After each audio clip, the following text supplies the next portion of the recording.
Capítulo 1. 1. Educação. As primeiras escolas. A escola suméria foi o resultado direto da invenção e desenvolvimento do sistema cuneiforme de escrita, a contribuição mais significativa da Suméria para a civilização. Os primeiros documentos escritos foram encontrados em uma cidade suméria chamada Erech. Eles consistem em mais de 1000 pequenas tabuletas pictográficas de argila inscritas principalmente com partes de memorandos econômicos e administrativos. Mas entre eles há vários que contêm listas de palavras destinadas ao estudo e à prática. Ou seja, já em 3000 antes da Era Comum, alguns escribas já pensavam em termos de ensino e aprendizagem. O progresso foi lento nos séculos que se seguiram, mas, em meados do terceiro milênio, deve ter havido várias escolas em toda a Suméria onde a escrita era ensinada formalmente. Na antiga Ashuruppak, a cidade natal do Noé sumério, foram escavados, em 1902 a 1903, um número considerável de livros escolares datados de cerca de 2500 antes da Era Comum. No entanto, foi na última metade do terceiro milênio que o sistema escolar sumério amadureceu e floresceu. Deste período já foram escavadas dezenas de milhares de tabuletas de argila, e não há dúvida de que outras centenas de milhares jazem enterradas no solo, aguardando um futuro escavador. A grande maioria tem caráter administrativo. Elas cobrem todas as fases da vida econômica suméria. Aprendemos com elas que o número de escribas que praticaram seu ofício ao longo desses anos chegava aos milhares. Havia escribas juniores e elevados, escribas reais e do templo, escribas altamente especializados em determinadas categorias de atividades administrativas e escribas que se tornaram oficiais importantes do governo. Há todas as razões para supor, portanto, que numerosas escolas de escribas de considerável tamanho e importância floresceram em todo o país, mas nenhuma dessas tabuletas anteriores lida diretamente com o sistema escolar sumério, sua organização e seu método de operação.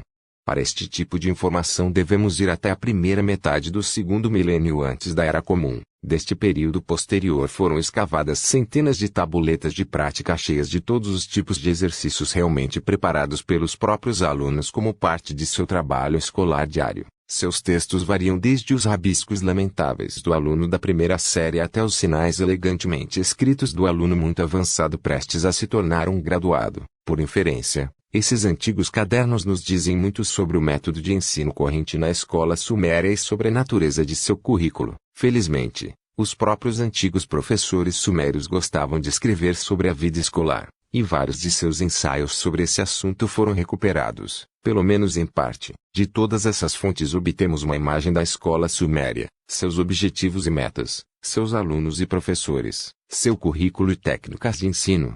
Isso é único para um período tão inicial na história do homem. O objetivo original da escola suméria era o que chamaríamos de profissional, isto é, foi estabelecido pela primeira vez com o objetivo de treinar os escribas necessários para satisfazer as demandas econômicas e administrativas da nação, principalmente as do templo e do palácio.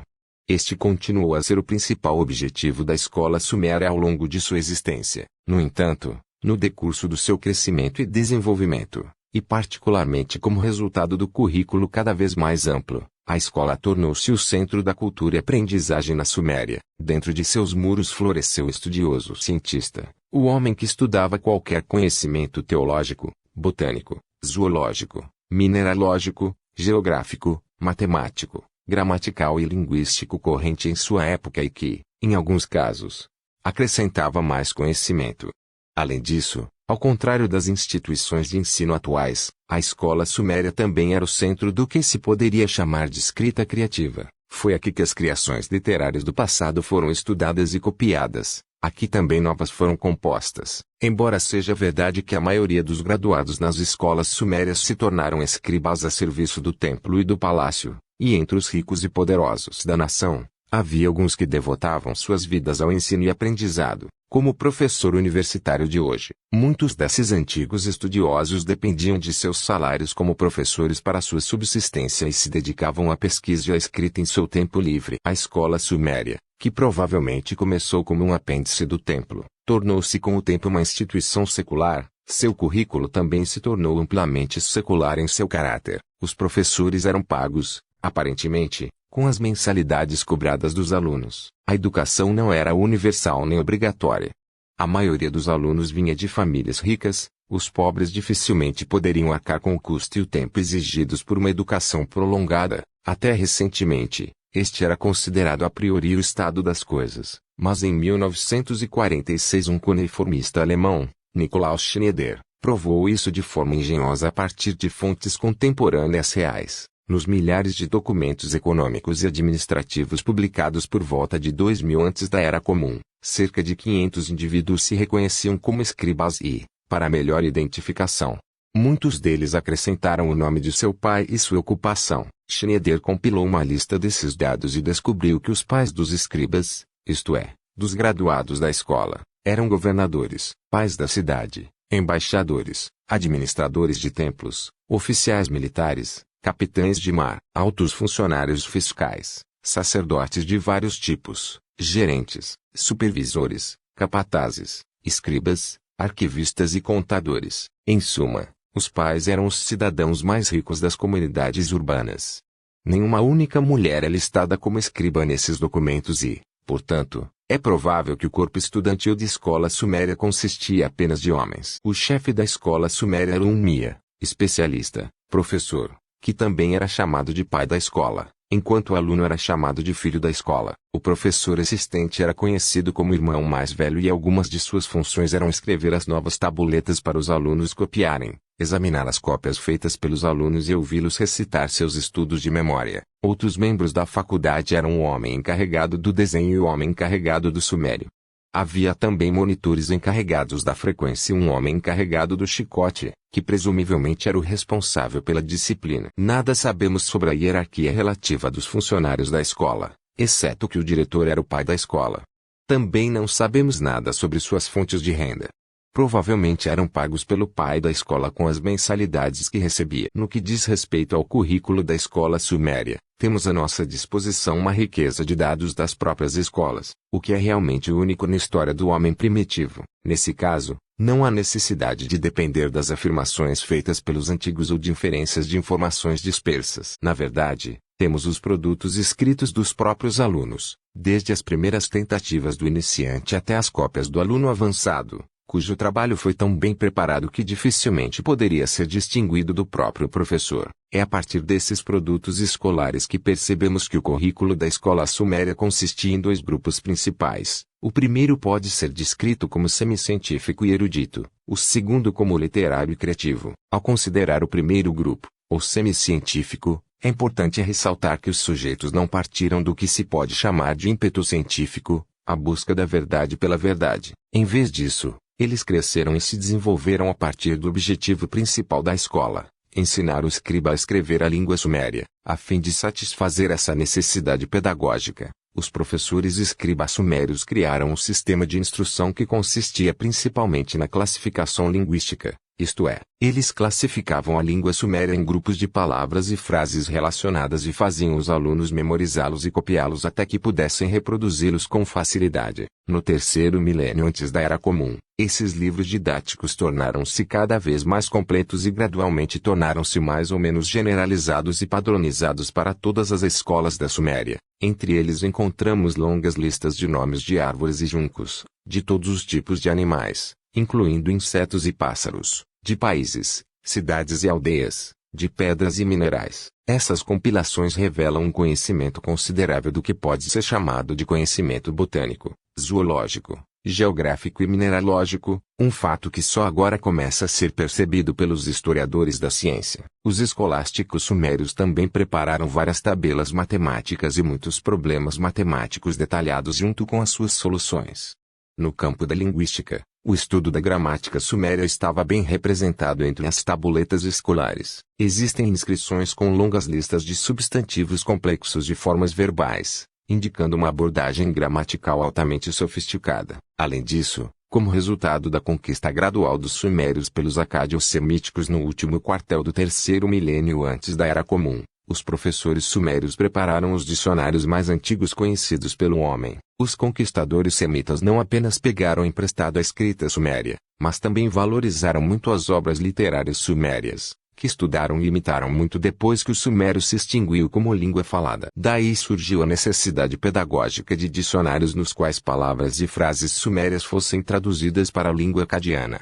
Quanto aos aspectos literários e criativos do currículo sumério, consistia principalmente em estudar, copiar e imitar o grande e diversificado grupo de composições literárias que devem ter se originado e desenvolvido principalmente na segunda metade do terceiro milênio antes da Era Comum. Essas obras antigas, chegando a centenas, eram quase todas de forma poética, variando de menos de 50 versos a quase 1000. Os recuperados até hoje são principalmente dos seguintes gêneros: mitos e contos épicos na forma de poemas narrativos celebrando os feitos e façanhas dos deuses e heróis sumérios, hinos a deuses e reis, lamentações sobre a destruição das cidades sumérias, composições de sabedoria, incluindo provérbios, fábulas e ensaios das várias milhares de tabuletas e fragmentos literários recuperados das ruínas da Suméria. Muitas são das mãos imaturas dos próprios antigos alunos sumérios. Pouco se sabe ainda sobre os métodos e técnicas de ensino praticados na escola suméria.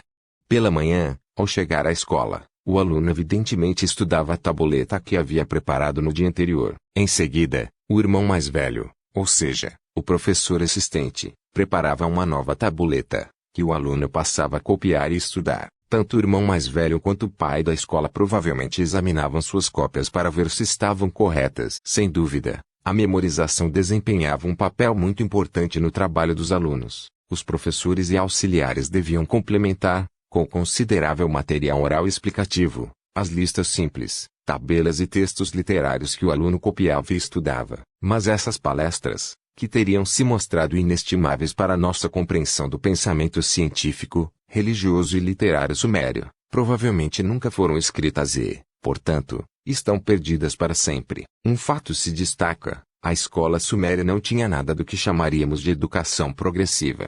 Em matéria de disciplina, não havia como poupar a vara, embora os professores provavelmente encorajassem seus alunos, por meio de elogios e louvores, a fazer um bom trabalho. Eles dependiam principalmente da vara para corrigir as falhas e inadequações dos alunos.